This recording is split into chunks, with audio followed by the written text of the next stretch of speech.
Frankenstein by Universal Studios. This isn't the first adaptation of Frankenstein, even in film form, but this is the iconic version of Boris Karloff. The film begins with Universal regular Edward Van Sloan, aka Van Helsing, giving us a disclaimer. I think it will thrill you. It may shock you. It might even horrify you. So if you have sensitive children, maybe you should tuck them into bed early tonight instead of writing us angry letters tomorrow. We get a kaleidoscope of an opening credits. They say Miss Percy B. Shelby instead of Mary Shelby for some reason. The film actually begins with a funeral, and Dr. Frankenstein and his hunchback assistant, which is unique to the film, go rob it. And on the way home, they pick up a hung man, but they still don't have a working brain. So the hunchback Fritz, played by Dwight Fry, another Universal regular, goes to watch a medical school. Edward Van Sloan again is going over some brains. One's a normal brain, it's all good and stuff, but they also have an abnormal brain that comes from a criminal. Frisk steals the normal brain, but drops it.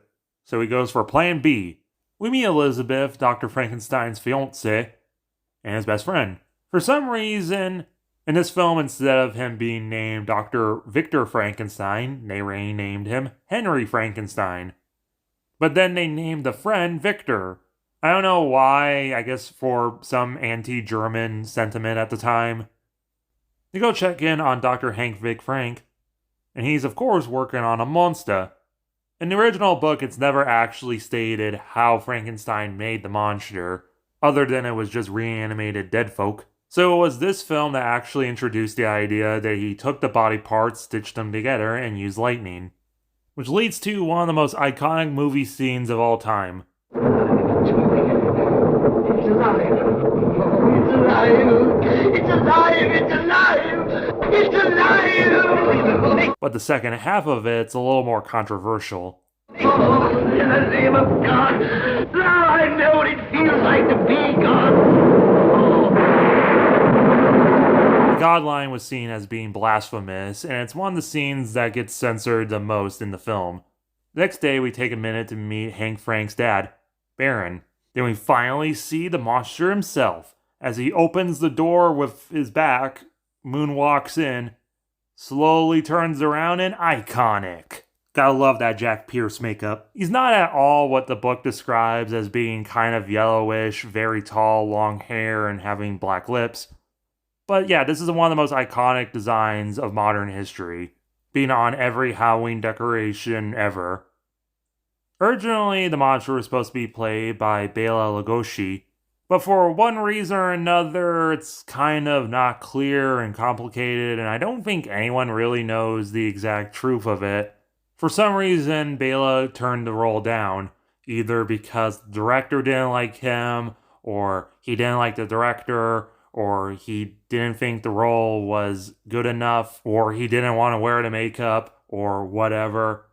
Karloff was cast because the director watched The Criminal Code with him in it and was immediately attached to his face. I guess you can sort of say it's a accidental prequel to this film because he was a criminal in that, and the abnormal brain comes from a criminal. But ultimately, I think this was a great choice for reasons we'll get into later. In the book, Doc immediately realizes he made a huge mistake and rejects the monster, but here Hank Frank actually embraces him.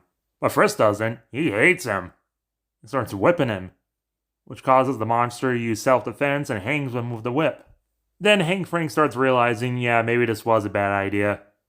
24 hours to go. I want to be sedated. A close-up of the syringe going into the monster was censored, even though the monster still passes out either way without it. They drag the monster out and Helsing goes to dissect him, but he wakes up. Meanwhile, Hank Frank is getting married. Everyone showed up. Give the servants some champagne. This stuff's wasted on them. It's extraordinary how friendly you can make a lot of people on a couple of bottles of beer. Tomorrow they'll all be fighting. Spoken like a true douchebag. Meanwhile, the monster, he comes across a little girl who's actually not scared of him and just wants a friend to play with, and they play with flowers. This is where Karloff really shines as the monster. This kind of tragically beautiful scene. With Karloff not saying a single word, he manages to depict a Totally innocent creature discovering the little wonders of life, like the flowers floating. He tosses her in the water, imagining that she'll float too. He doesn't do it because malicious, evil monster, he just doesn't know any better. She ends up drowning, not because the monster did it on purpose, but because he's lost and confused in this world. Also, this exact shot of her getting tossed in the water was lost until the mid-80s. Back at the wedding, Hank Frank gets news about Van Helsing just as the monster enters the room, scares the wife, and luckily he escapes without ending up killing her like in the book. But the film still has the balls to show a dead child. Well, a lot of modern movies don't have that. They get the quite upset mob, with torches, but no pitchforks. They chase him up into the mountains. Hank Frank finds him, and he gets KO'd by the monster. He grabs him and gets chased into a windmill. Apparently, Colin Clive has to be, really heavy because this stunt here caused Karloff to have 3 back surgeries because of it. Hank Frank is then tossed off the windmill and violently hits one of the sails, as the windmill goes ablaze. Oh, cop out, Hank Frank's fine. Final body count. 4, not counting the monster, and let's be fair and count the hangman's body. This is an iconic and must-see piece of media for a very good reason. Well, yes, a lot of the scenes that don't involve the doctor or monster are kinda boring. Hank Frank doesn't realize the brain's abnormal until it's too late, even though it says it in big black Sharpie. And yeah, Doc surviving at the end instead of dying is definitely a cop-out. But besides those points, the Frankenstein and monster are pitch perfect. Colin Clive as the Doctor is fantastic. He looks great and does a fantastic performance.